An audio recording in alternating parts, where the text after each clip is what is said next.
Karena apa? Tidak ada orang disuruh ngajar matematika, fisika, biologi gak digaji mau, itu gak ada saya. Jadi kalau saya bikin sekolahan dengan kurikulum itu repot saya mikir nyari gajinya. Tapi saya bikin madrasah dengan kurikulum tradisional, ya apa namanya, belajar mulai Sapinah, Takrib sampai Fathul Mu'in, Ana dan sebagainya, belajar nahwu mulai Jurumiyah, Alfiyah dan seterusnya ya. Saya bilang kalau nyari guru Fathul Mu'in yang mau ngajar gratis gampang saya, banyak. Nyari guru Alfiyah gratis banyak yang mau. Jadi saya konsolidasikan alumni pesantren kami sejak zaman kakek saya itu, bukan hanya yang tinggal sekota dengan pesantren, tapi juga di tempat-tempat yang terdekat untuk ikut ngajar di madrasah. Dan mereka mau, walaupun apalagi digaji, transportnya aja nggak saya ganti. Gitu. Tapi mereka mau disiplin datang di setiap jadwal mengajar, hanya dengan ditakut-takuti kualat gitu.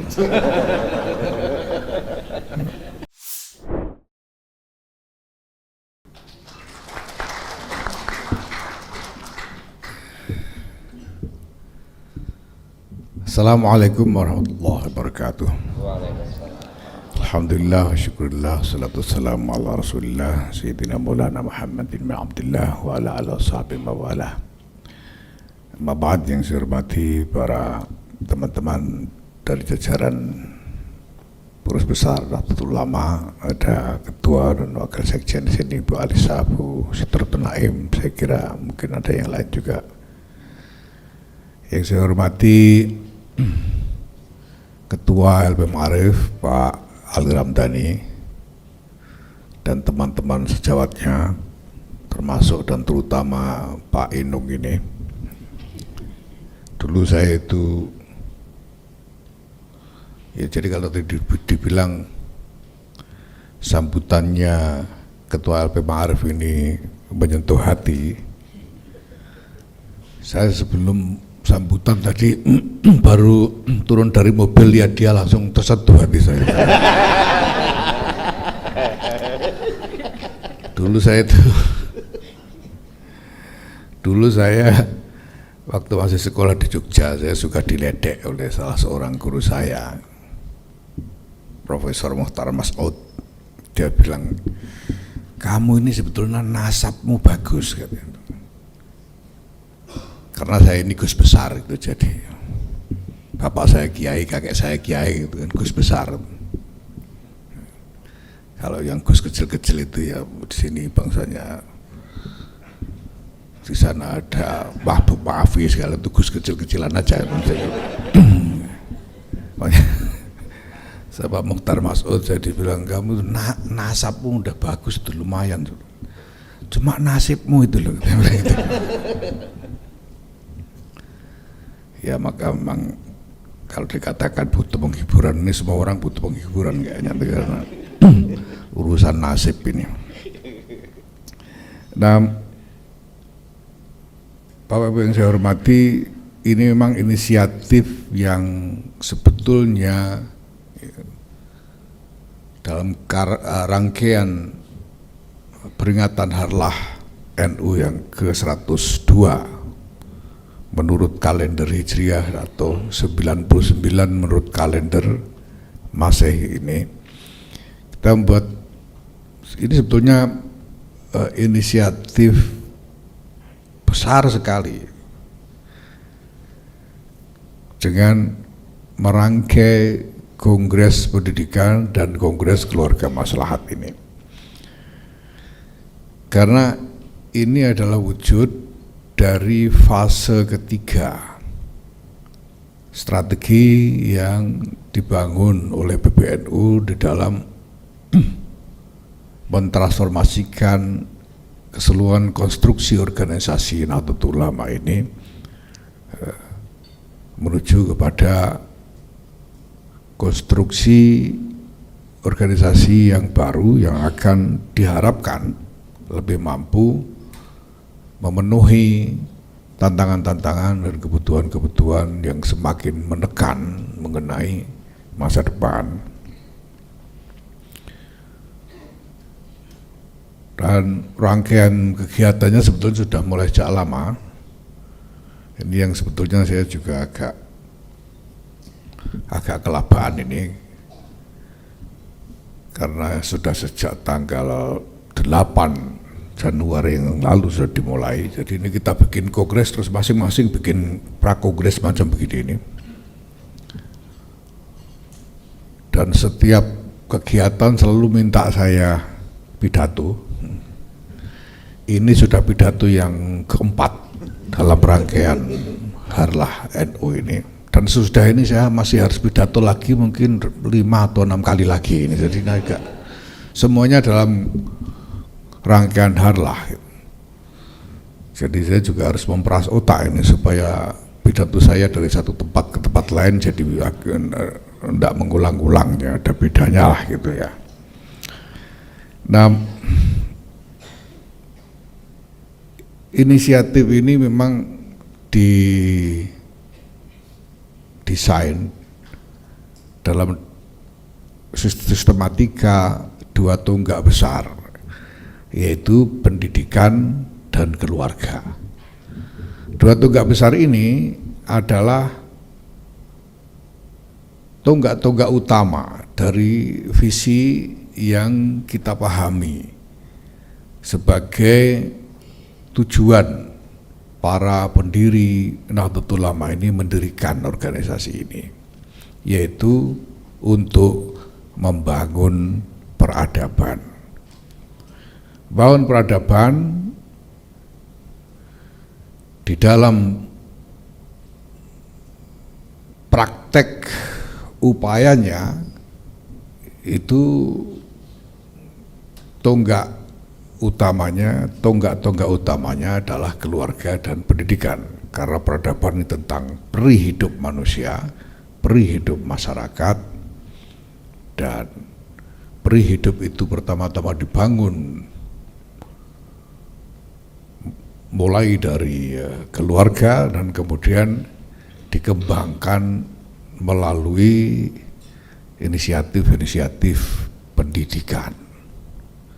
Nah, maka kita pancangkan 2 tonggak ini, keluarga dan pendidikan ini. Cuma sebetulnya kalau mau lebih sistematis ya keluarga dulu baru pendidikan. Bahwa sekarang kongres pendidikannya lebih dulu, ini soal teknis sebetulnya, soal dulu-duluan dapat sponsor atau apa gitu ya, saya kira begitu. Nah,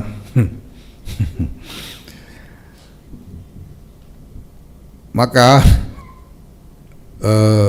rangkaian kegiatan ini sebetulnya ini secara konseptual ini sangat kompleks ya, dan melibatkan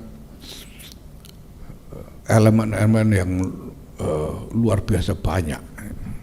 Dalam kongres pendidikan nanti itu 2 hari ya kalau tidak salah ya, kongres pendidikannya itu dimensi-dimensi yang didiskusikan juga sangat luas dan sangat beragam, karena memang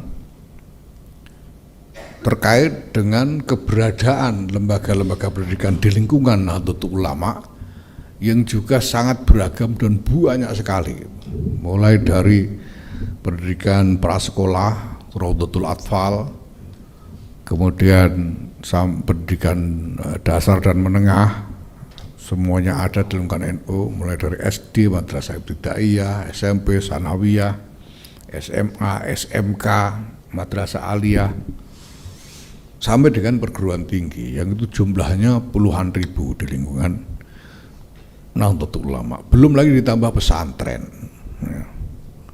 Jadi ini semuanya harus kita pikirkan sebagai satu kesatuan konfiguratif dari upaya-upaya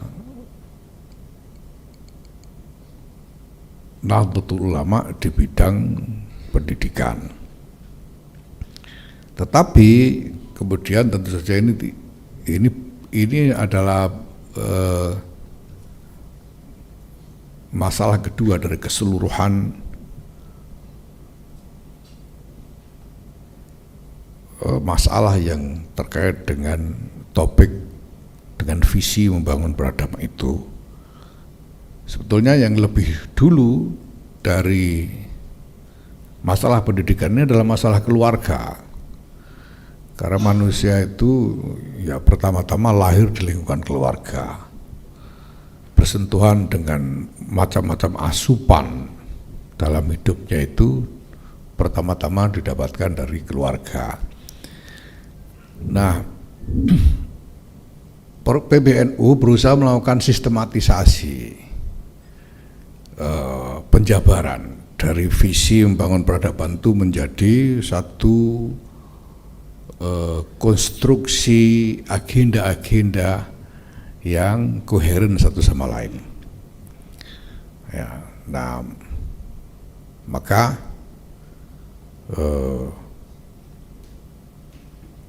yang dilakukan oleh PBNU sebetulnya adalah pertama-tama mengkonsolidasikan inisiatif-inisiatif yang sudah ada itu. Inisiatifnya sudah ada, lembaga-lembaganya sudah ada banyak sekali. Nah, bagaimana ini dikonsolidasikan sehingga semuanya bisa bergerak secara koheren.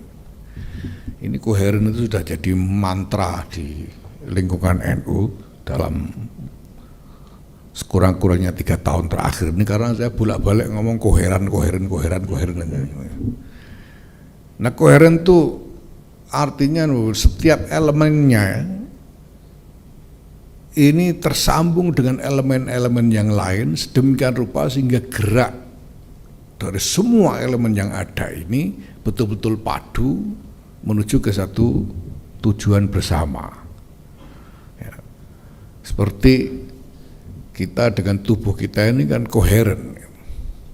Kita tidak bisa, ya kita mau jalan dengan baik aja tidak bisa kalau tangan dan kaki kita tidak koheren gitu. Kalau kaki kiri maju, ya tangan kanan yang maju.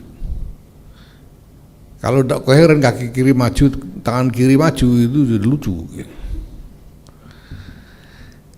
Nah, maka dalam 3 tahun terakhir ini kita akan teruskan, kita upayakan, ya kita laksanakan strategi untuk membangun koherensi ini. Ya. Nah, sekarang ini saya kira di tahun menjelang masuk tahun keempat ini, kita mulai dari awal 2022, 23, 24, jadi awal tahun keempat saat ini ya. Ini kita sebetulnya masuk ke fase ketiga. Fase pertamanya adalah konsolidasi konseptual. Bahwa semua gagasan-gagasan itu kita rumuskan ke dalam konseptualisasi yang jelas. Kita ini mau apa? Berbagai macam elemen, berbagai macam sektor di dalam NU ini mau diapakan, itu dibawa kemana dan seterusnya. Konseptualisasi itu memakan waktu sekurang-kurangnya 1 tahun, sambil pada saat yang sama kita membuat strategi untuk membangkitkan moral dari keseluruhan jajaran NU ini, baik organisasinya maupun jamaahnya. Itu alhamdulillah tahap itu bisa kita selesaikan sampai dengan puncak peringatan 1 abad hari lahir NU. Dan kemudian kita susul dengan konsolidasi struktural ketika semua elemen struktural dari NU ini kita konsolidasikan sedemikian rupa, personel-personelnya kita didik, kita lakukan pelatihan-pelatihan, ya, pelatihan kader dan lain sebagainya, sambil memulai inisiasi dari skema strategi semesta dari Nahdlatul Ulama ini. Kita mulai misalnya inisiasi GKM NU pada awal tahun atau pertengahan tahun kedua, kira-kira begitu. Dan kemudian kita konsolidasikan struktur ini. Nah sekarang alhamdulillah semua ini kita sudah mencapai titik optimal. Tentu ini masih dalam ongoing proses, semuanya belum selesai dengan sempurna. Tapi alhamdulillah kita sudah sudah sampai pada titik optimal dari upaya konsolidasi itu. Ya. Sekarang misalnya keseluruhan struktur NU ini dari PBNU sampai ke ranting ini sudah sangat terkonsolidasi sedemikian rupa sehingga sekurang-kurangnya orang tidak gampang mengganggu. Kalau ada yang ganggu itu tidak dapat jalan masuk gitu, karena di sini terkonsolidasi sekali strukturnya ini. Alhamdulillah. Nah sekarang kita masuk pada fase eksekusi dari strategi komprehensif yang sudah kita siapkan itu, dengan sekali lagi 2 jalur utama, yaitu jalur pendidikan dan jalur keluarga. Ini pekerjaan besar NU dan sebetulnya 2 jalur ini memang adalah jalur yang diinginkan atau yang relevan dengan visi dari para pendiri Jam'iyah ini. Jalur-jalur yang lain itu sebetulnya pendukung saja. Maka ketika teman-teman misalnya rame-rame tentang soal kemandirian ekonomi, gerakan ekonomi dan lain sebagainya, itu sebetulnya pendukung saja gitu. NU mau dapat konsesi tambang, lalu bikin perusahaan ini itu pendukung saja, karena NU ini jelas bukan organisasi bisnis gitu. Ya. Karena isu tentang ekonomi dan macam-macam ini besar, memang kemudian banyak teman-teman di jajaran NU nanya, gimana supaya cabang ini juga bisa dapat usaha dan lain sebagainya gitu. Ya saya harus ingatkan dengan keras kepada teman-teman bahwa NU ini bukan organisasi bisnis, ini organisasinya ulama gitu. Kalau ada bisnis yang dikerjakan untuk menghasilkan revenue, semata-mata itu untuk memenuhi kebutuhan pembiayaan operasi organisasi itu saja gitu. Jadi kita bukannya mau mengembangkan diri menjadi satu entitas bisnis raksasa, misalnya habis ini kita jadi konglomerat sendiri menjadi naga ke-10 misalnya, begitu kan enggak gitu ya. Jadi kita enggak boleh terdistraksi orientasi kita ke sana gitu. Itu pendukung-pendukung saja yang bisa kita lakukan sambil jalan. Ya, kalau kita bisa lakukan misalnya ya kita tidak lagi bergantung kepada donasi, tidak bergantung pada belas kasihan orang katakanlah gitu, tapi kita bisa biaya sendiri kalau kita berhasil. Nah, tapi yang utama dari haluan Nahdlatul Ulama ini sebetulnya adalah tentang keluarga dan pendidikan. Itu jalur utama dari haluan NU ini. Nah, di dalam memikirkan 2 agenda besar ini, ya, yang pertama-tama adalah bahwa ini agenda peradaban, karena kita hidup ini untuk apa?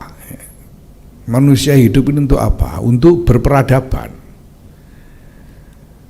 Allah Subhanahu wa ta'ala itu senantiasa menurunkan bantuan-bantuan dan dukungan-dukungan kepada umat manusia untuk kemaslahatan hidup umat manusia. Dan dukungan yang paling kelihatan dan paling besar yang diturunkan Allah kepada umat manusia itu apa? Diutusnya nabi-nabi, rasul-rasul untuk membawa agama. Kenapa? Allah kan tidak menurunkan rasul untuk gerakan ekonomi misalnya, kan gitu, enggak. Tidak ada rasul yang misinya itu untuk apa namanya, misalnya ya untuk kampanye militer misalnya, tidak ada. Rasul-rasul diutus untuk membawa agama yang menghubungkan umat manusia ini dengan Tuhan dan memberi pencerahan kepada umat manusia tentang bagaimana kehidupan di antara mereka, di antara manusia itu mestinya dikelola dengan nilai-nilai, dengan norma-norma dan lain sebagainya. Jadi agama itu, rasul-rasul diutus membawa agama kepada umat manusia itu untuk membangun peradaban. Nah, kalau ini kita jabarkan dalam kerangka yang lebih teknis, peradaban itu sebetulnya adalah keseluruhan peri hidup manusia di dalam kehidupan bersama mereka, keseluruhan peri hidup masyarakat. Dan itu berarti di samping hal yang punya yang merupakan aspek struktural dari kehidupan bersama itu, pertama-tama harus diadres juga aspek-aspek yang sifatnya lebih individual, yaitu tentang kualitas manusia-manusianya. Nah, maka Nahdlatul Ulama memahami ini sebagai misi kehadirannya sendiri. Bahwa Nahdlatul Ulama, karena ini organisasinya ulama, ini harus diingat ini teman-teman NU semua ini organisasinya ulama ini bukan organisasinya tukang kredit, bukan organisasinya ya pedagang cendol dan lain sebagainya. Ini organisasinya ulama. Ini bukan sekedar organisasinya guru-guru kecil-kecilan begini ini. Organisasinya ulama ini. Gitu. Nah, ini harus kita pegang. Nah, maka semua yang dilakukan oleh NU ini harus dalam kerangka makna kehadiran ulama itu sendiri. Dan itu sekali lagi adalah soal membangun peradaban. Nah, baik, untuk membuat lebih singkat Bapak Ibu sekalian, ya, yang dibutuhkan selanjutnya adalah bagaimana NU mampu membangun dan mengeksekusi strategi yang relevan dan efektif, ya, di dalam mewujudkan apa yang menjadi visi itu. Nah, dalam membangun strategi ini ada beberapa hal mendasar yang saya kira harus diingatkan lagi teman-teman ini. Kadang-kadang saya melihat bahwa sudah sekian lama teman-teman di NU ini pokoknya bergerak secara impulsif saja gitu. Ada terpaan sensasi apa lalu merespon secara impulsif tanpa dengan sabar memikirkan keseluruhan peta masalahnya secara komprehensif, sehingga hasil dari inisiatif-inisiatif yang dilakukan itu juga sangat inkremental, bahkan kemudian tercecer-cecer di sana sini, dan tidak bisa menjadi satu, jadi keseluruhan strategi bersama yang sungguh-sungguh mampu mengintervensi realitas. Ini sayang kalau diterus-teruskan begini ini, karena NU ini punya sumber daya yang luar biasa besar. Ini yang harus ditata kembali sedemikian rupa sehingga sumber daya NU yang besar sekali ini bisa dikonsolidasikan untuk menjalankan strategi yang koheren, yang komprehensif, sehingga realitas ini bisa kita intervensi supaya lebih mengarah ke satu arah yang buat kita lebih baik. Kalau enggak, nanti yang muncul keluhan-keluhan aja. Ada keluhan guru, keluhan orang tua murid, keluhan ini, kita enggak tahu apa yang dilakukan. Keluhan tentang masalah-masalah di pesantren, keluhan tentang masalah-masalah di departemen di Kementerian Agama misalnya, ini belum sudah mengeluh semua ini.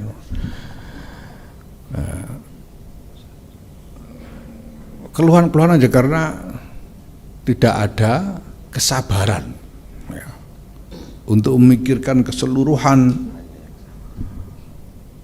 konstelasi masalah itu secara komprehensif ya. Nah,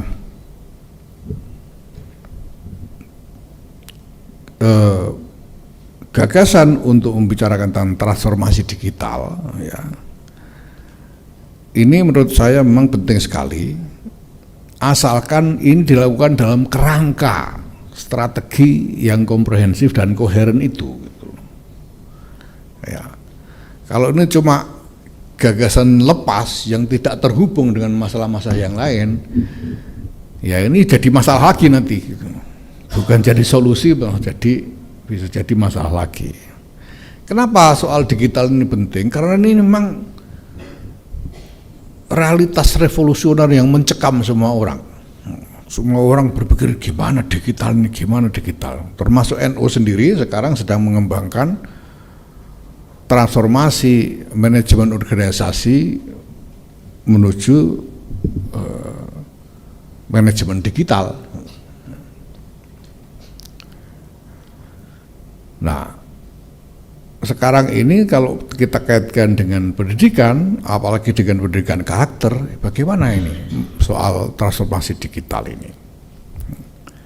Nah, saya kira yang pertama-tama harus kita ingat adalah hal-hal mendasar mengenai pendidikan itu sendiri, lebih-lebih pendidikan karakter. Kalau bicara tentang pendidikan karakter, itu yang pertama-tama harus diingat dan harus diperjelas. Itu kan karakter macam mana sebetulnya yang kita inginkan ini. Karakter itu karakter macam mana? Ini pertama.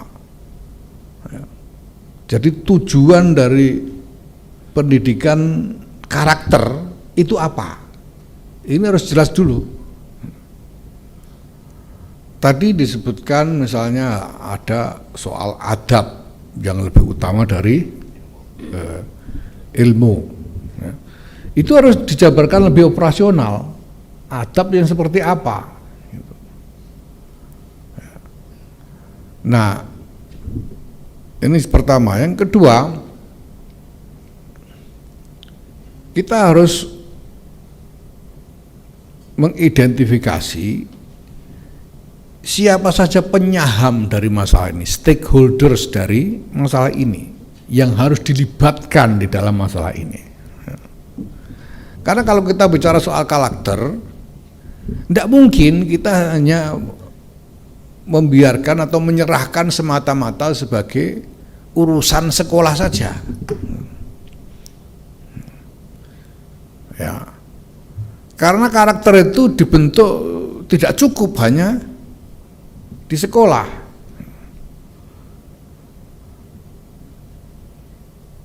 Kita tahu ada ungkapan thalabul ilmi minal mahdi ilal lahdi, ya. Dari apa mahdi itu ayunan untuk bayi itu apa namanya ya, sampai ke liang lahat, berarti mulai dari keluarga laki-laki. Bahkan kalau dalam wawasan Islam ya, karakter itu dibentuk sejak sebelum kegiatan membuat anak itu sendiri gitu. Sejak sebelumnya. Karena karakter ini punya dimensi genetik juga. Watak itu punya dimensi genetik. Dan di dalam wawasan Islam ini lalu soal apa yang dimakan oleh orang tuanya. Bagaimana kelakuan orang tuanya. Bagaimana kondisi jiwa dari orang tuanya dan seterusnya. Terus bagaimana caranya bikin anak itu tadi gitu. Semuanya terkait semua gitu. Dan bagaimana apa yang dilakukan oleh orang tuanya selama anak di dalam kandungan dan lain sebagainya, ini semua. Maka tempo hari di dalam acara di GKMNU di Makassar, saya katakan bahwa peradaban itu dimulai dari kegiatan reproduksi, karena tidak mungkin ada peradaban tanpa reproduksi. Kalau tidak ada reproduksi kan kita mati, ya nggak ada lagi orang, kan nggak ada peradaban. Dimulai dari reproduksi. Maka orang harus berpikir tentang peradaban sejak reproduksi. Ya. Konstruksi peradaban itu dimulai dari konstruksi tentang reproduksi.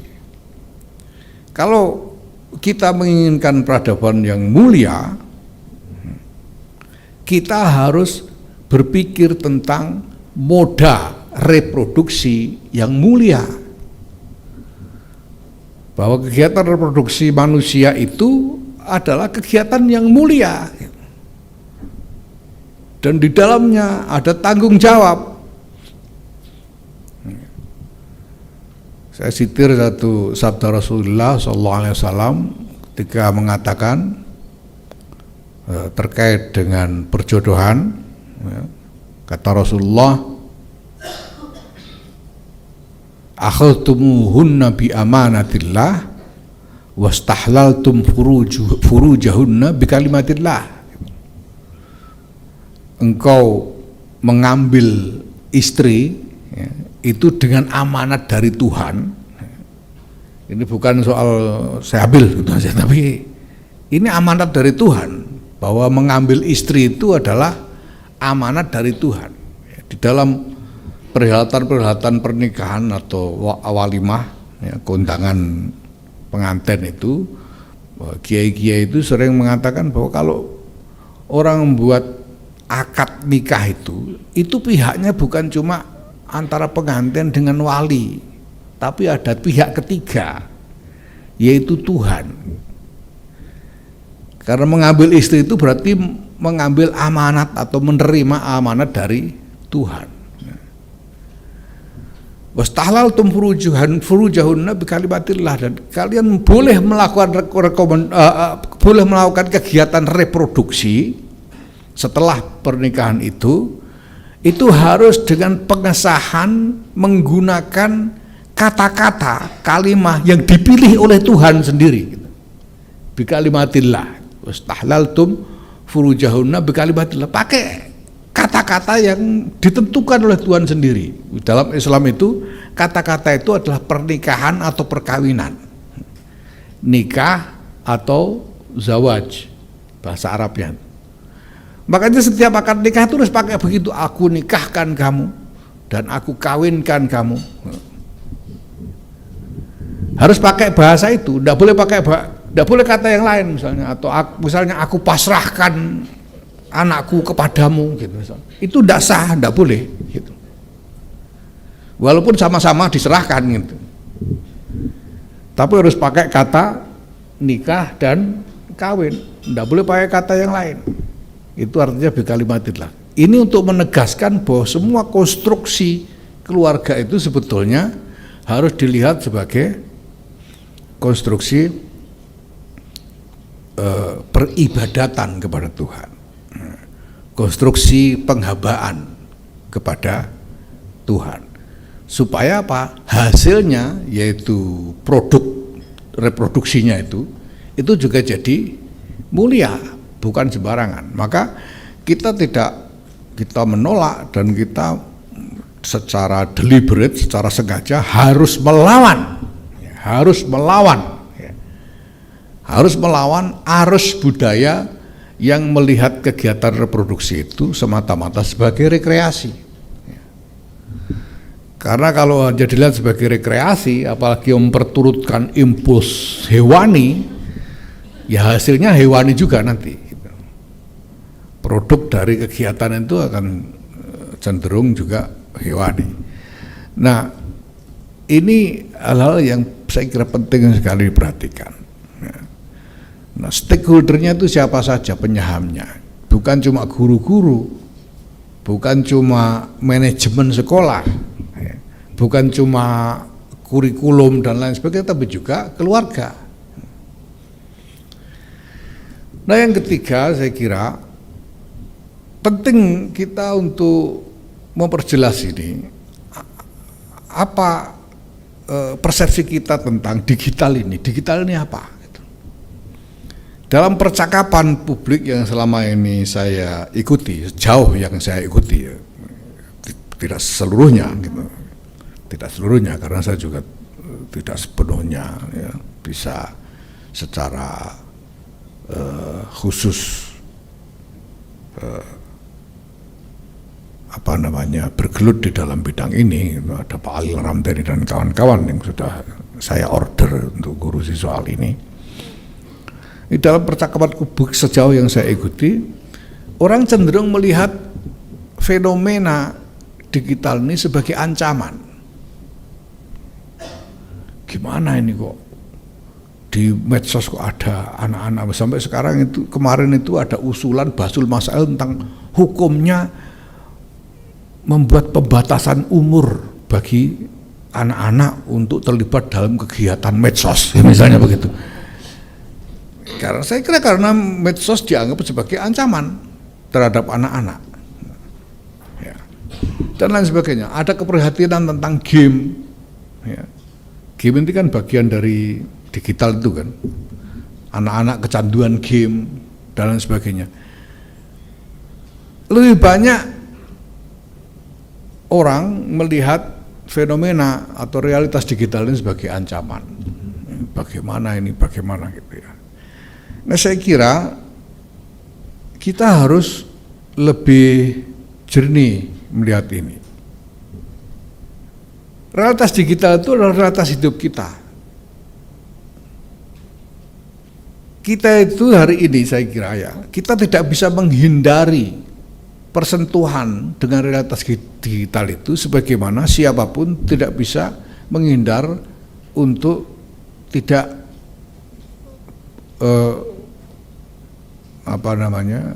untuk tidak bertemu dengan orang lain di jalan-jalan dan di pasar-pasar.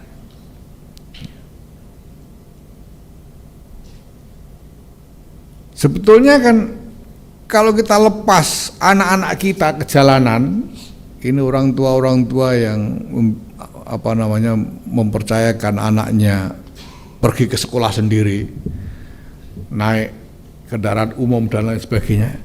Kan sama saja, di jalanan itu ada apa saja kita. Ada bahaya, ada macam-macam, ada fasilitas-fasilitas, tapi jelas ada bahaya-bahaya, ada ancaman-ancaman, ada kekhawatiran-kekhawatiran. Tapi ya kita tidak bisa menghindar. Kita harus lepaskan anak-anak ke dalam arena realitas itu. Saya kira sama dengan digital hari ini, sama dengan realitas digital hari ini. Ya. Nah, persoalannya kemudian apa yang harus kita lakukan untuk menjaga supaya di dalam realitas itu anak kita lebih terlindung dari bahaya-bahayanya. Dan lebih jauh lagi,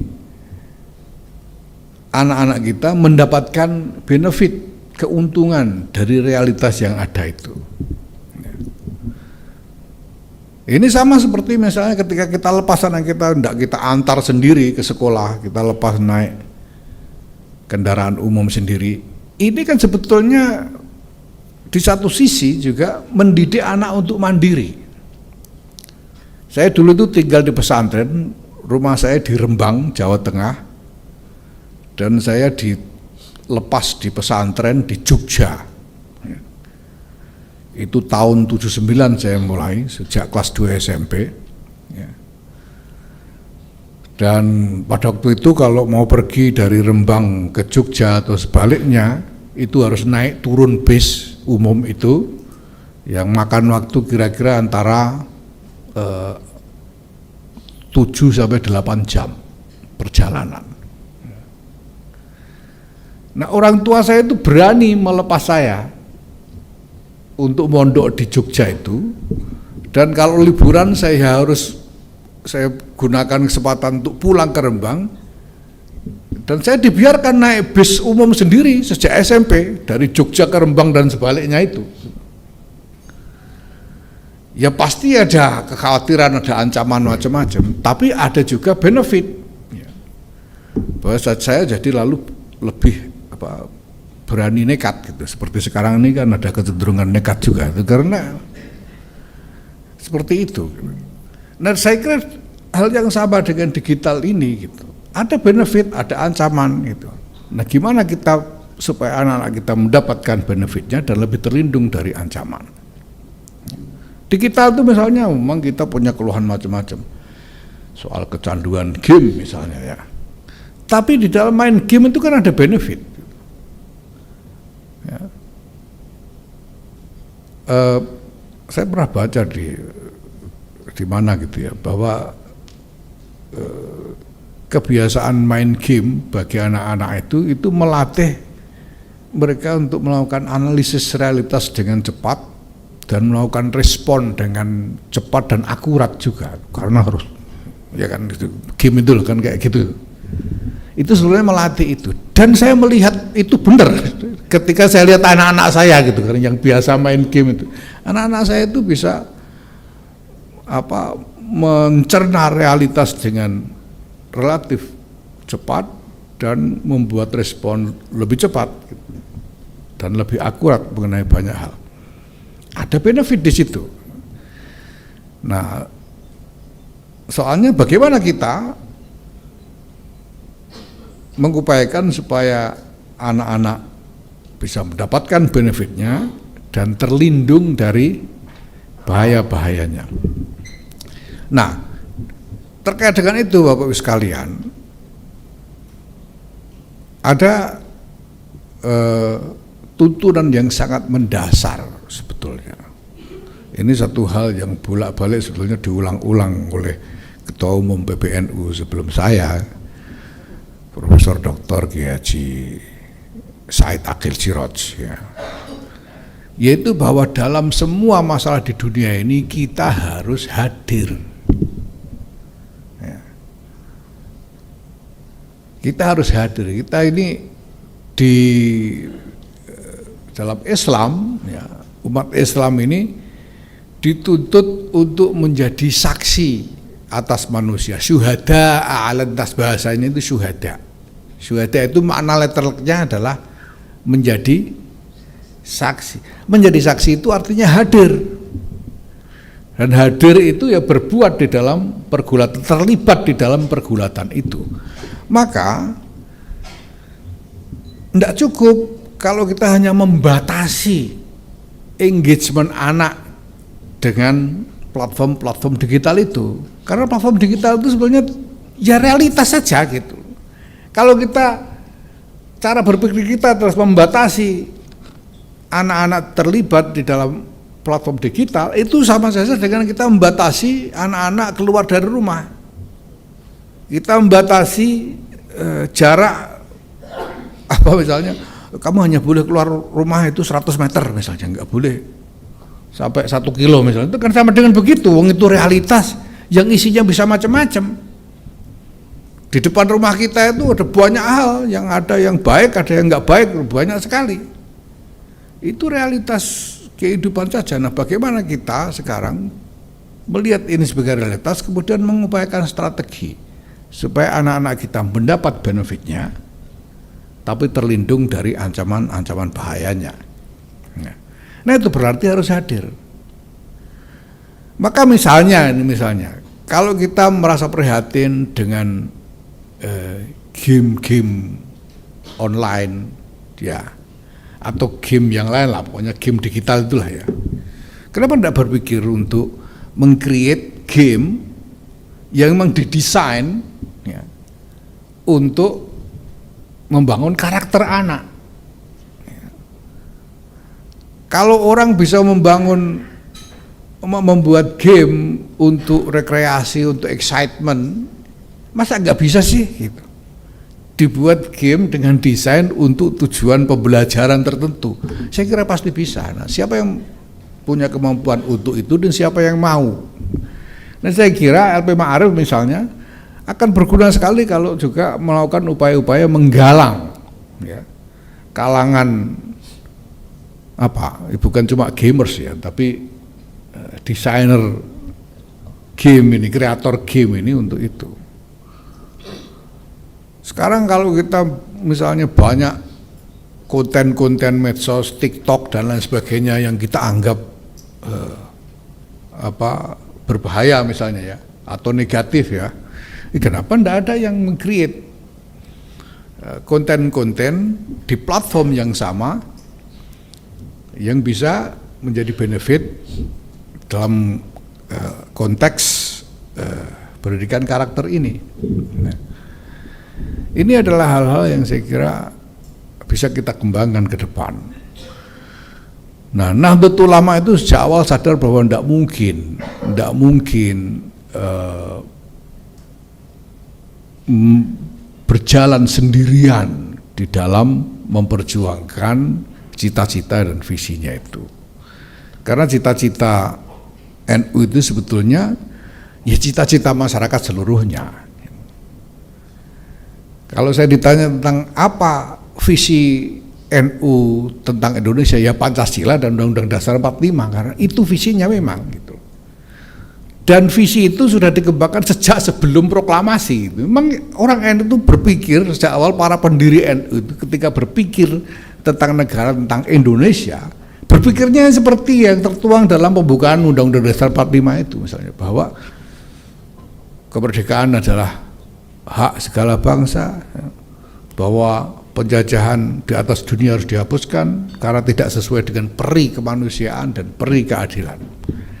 Bahwa kalau kita punya negara, maka kita harus mengupayakan untuk mencerdaskan kehidupan bangsa, memajukan kesejahteraan umum, ya, dan ikut serta dalam melaksanakan ketertiban dunia berdasarkan kemerdekaan, perdamaian abadi. Ini semua. Jadi yang dipikirkan ini sebetulnya adalah ya cita-cita masyarakat bersama, maka jelas menjadi kepentingan sangat mendasar bagi NU untuk menyambungkan diri dan bekerja sama dengan semua pihak yang memiliki kepentingan yang sama. Ya. Saya senang sekali bahwa hari ini kita juga berkumpul bersama partner-partner LP Ma'arif, ya. Karena concern-concern yang kita pikirkan ini sebenarnya concern kita bersama, bukan cuma concern NU saja, bahkan bukan cuma concern Indonesia saja. Ini adalah concern umat manusia seluruhnya, karena sekali lagi pada dasarnya yang kita hadapi adalah masalah peradaban. Nah, ada satu hal yang saya kira paling tidak khususnya untuk lingkungan Nahdlatul Ulama ini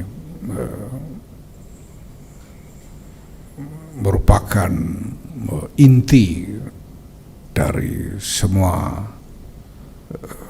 perjuangan yang dilakukan, yaitu bahwa kita ini, NU ini, melihat kehadiran kita di dunia ini,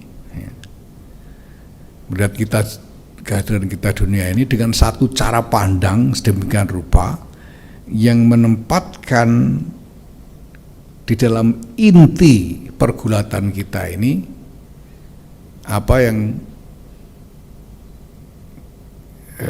kita sebut sebagai barokah. Segala sesuatu itu inti dari pergulatan kita ini adalah barokah. Di dalam NU ini ada keyakinan bahwa walaupun kemampuan kita terbatas, walaupun kapasitas kita secara rasional mungkin belum mencukupi, tapi kalau barokah ya, itu hasilnya akan mencukupi, kira-kira begitu. Karena barokah itu makna aslinya adalah an-numu wa ziyadah. An-numu itu tumbuh, wa ziyadah itu tambah. Jadi satu upaya, satu inisiatif yang barokah itu inisiatif yang bisa tumbuh, kecil tapi lalu tumbuh saja dia, dan bertambah dengan sendirinya kalau itu barokah, itu barokah. Nah, barokah itu didapat dari mana? Barokah itu didapat dari ikhlas. Syekh Muhammad Ibn Athaillah As-Sakandari mengatakan, al-a'mal suwarun qa'imah wa arwahuha wujudu sirril ikhlasi fiha. Amal, perbuatan itu sebetulnya baru postur yang mati sebetulnya, seperti wadak yang mati. Wadak ini kalau mati tidak bisa menghasilkan apa-apa kan, tidak bisa menghasilkan apa-apa. Supaya dia bisa menghasilkan apa-apa, dia harus bisa bergerak dan harus hidup. Nah, untuk hidup itu perlu nyawa, perlu roh. Kalau kita punya roh, punya nyawa, kita hidup, kita bisa bergerak, bisa bikin macam-macam, bisa menghasilkan macam-macam. Begitu juga amal. Perbuatan itu ada perbuatan yang mati, ada perbuatan yang hidup. Kalau perbuatan itu mati, ya selesai dilakukan, selesai gitu aja, tidak ada hasil apapun. Tapi kalau perbuatan itu hidup, sesudah selesai dilakukan, itu masih hidup saja, dampaknya itu hidup terus, yaitu tumbuh dan bertambah tadi, itu yang namanya barokah. Makanya dikatakan perbuatan atau amal itu adalah bleger, orang Jawa bilang ya, adalah wadak yang mati dan nyawa-nyawanya adalah wujud rahasia ikhlas di dalamnya. Kalau ikhlas beneran, nah itu jadi barokah gitu.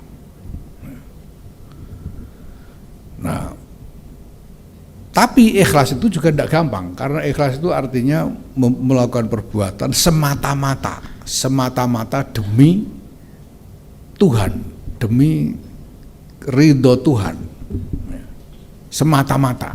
Nah itu yang susah, karena tidak mungkin orang melakukan sesuatu karena Tuhan kalau dia belum kenal sama Tuhan. Harus kenal dulu. Nah kenal Tuhan itu juga tidak gampang. Nah untungnya di dalam tradisi keagamaan khususnya di lingkungan NU ini ada tradisi wasilah. Jadi kalau tidak bisa langsung, ya bisa lewat lewat wasilah itu perantara. Ya. Saya ini kalau berdoa sendiri itu mungkin akan diabaikan oleh Tuhan. Nah, ini orang mutu ini gitu ya. Tapi kalau saya minta tolong kepada orang soleh, orang yang mulia untuk mendoakan saya, nah itu mungkin lebih didengar oleh Tuhan. Gitu. Kira-kira begitu logikanya itu. Ya. Begitu juga dengan ikhlas. Ya. Kalau ikhlas untuk Tuhan mungkin susah gimana. Kita belum sungguh-sungguh mengenal Tuhan. Tapi ada orang-orang soleh yang sungguh-sungguh kita kenal. Saya kenal dengan guru-guru saya, kiai-kiai saya. Dan guru-guru saya, kiai-kiai saya memerintahkan saya untuk berkhidmat di dalam Nahdlatul Ulama ini. Maka saya melakukan ini semua karena sungguh-sungguh, karena saya taat, hormat, memuliakan perintah dari guru-guru kiai-kiai saya. Itu saja. Nah nanti kiai-kiai saya yang sambung ke kiai-kiainya dan seterusnya, guru-gurunya sampai kepada Rasulullah Muhammad SAW yang menjamin sambungnya keikhlasan itu kepada Allah Subhanahu Wa Taala. Ya. Nah dari situ kita bisa mengharapkan barokah. Maka demikian juga dalam semua yang kita lakukan ini, ya, ini yang kemarin saya sampaikan di Surabaya, kita tidak berpikir bahwa ini inisiatif kita dan inisiatif kita ini akan barokah, ya, semata-mata dari inisiatif itu sendiri. Tidak seperti itu. Inisiatif kita ini harus kita lihat sebagai bagian dari barokahnya para pendiri Jam'iyah. Sehingga kalau di dalam inisiatif kita ini ada manfaat, ada barokah, itu adalah barokahnya para pendiri, bukan barokahnya Inung sama Ali Ramdhani ini, bukan. Gitu loh. Ini yang akan menjamin ini semuanya berketerusan. Ini yang namanya silsilah barokah ini. Nah dengan cara pandang seperti ini, saya kira pertama secara mental jelas kita akan jadi lebih ringan. Ya, walaupun nasib kelihatannya sepertinya tidak terlalu bagus gitu, tapi kalau barokah itu ringan hati kita itu. Itu hiburan itu namanya. Penghiburan ya. Ya soalnya soal barokah, saya kan nggak tahu. Ya, di mana tempat yang lebih berguna buat kita, di mana yang kurang berguna kita tidak tahu. Mana yang lebih selamat, mana yang tidak kita tidak tahu gitu ya. Tapi kalau semuanya ini kita hayati dengan cara pandang barokah, itu semuanya jadi lebih enak. Saya kasih contoh, saya sampai hari ini saya ada pesantren di Rembang sana yang murni tradisional. Saya tidak menyelenggarakan kegiatan pendidikan formal, misalnya sekolah dan lain-lain, hanya mengaji saja, dan saya biarkan anak-anak ini bersekolah di luar pesantren. Nah, di pesantren saya buat madrasah, tapi madrasah diniyah saja. Nah, kiai saya, Kiai Maimun Zubair, mempertanyakan kenapa kok tidak bikin sekolah gitu. Apa anti sekolah apa gimana gitu. Nah, saya membuat penjelasan bukan soal anti sekolah. Saya itu tidak membuka sekolah formal karena malas mencarikan gaji gurunya, saya bilang. Ya. Karena apa? Tidak ada orang disuruh ngajar matematika, fisika, biologi gak digaji mau, itu gak ada saya. Jadi kalau saya bikin sekolahan dengan kurikulum itu repot saya mikir nyari gajinya. Tapi saya bikin madrasah dengan kurikulum tradisional, ya apa namanya, ngajar belajar mulai Sapinah, Takrib sampai Fathal Mu'in, Ana dan sebagainya, belajar nahwu mulai Jurumiyah, Alfiyah dan seterusnya ya. Saya bilang kalau nyari guru Fathal Mu'in yang mau ngajar gratis gampang saya, banyak. Nyari guru Alfiyah gratis banyak yang mau. Jadi saya konsolidasikan alumni-alumni pesantren kami sejak zaman kakek saya itu, bukan hanya yang tinggal sekota dengan pesantren, tapi juga di tempat-tempat yang terdekat untuk ikut ngajar di madrasah. Dan mereka mau, walaupun apalagi digaji, transportnya aja nggak saya ganti. Tapi mereka mau disiplin datang di setiap jadwal mengajar, hanya dengan ditakut-takuti kualat gitu. Ya, kalau tidak mau ngajar kualat nanti. Nah, itu artinya apa? Ini artinya guru-guru ini, teman-teman yang ikut ngajar ini, dia ikhlas kepada gurunya kan, karena takut kualat kepada gurunya.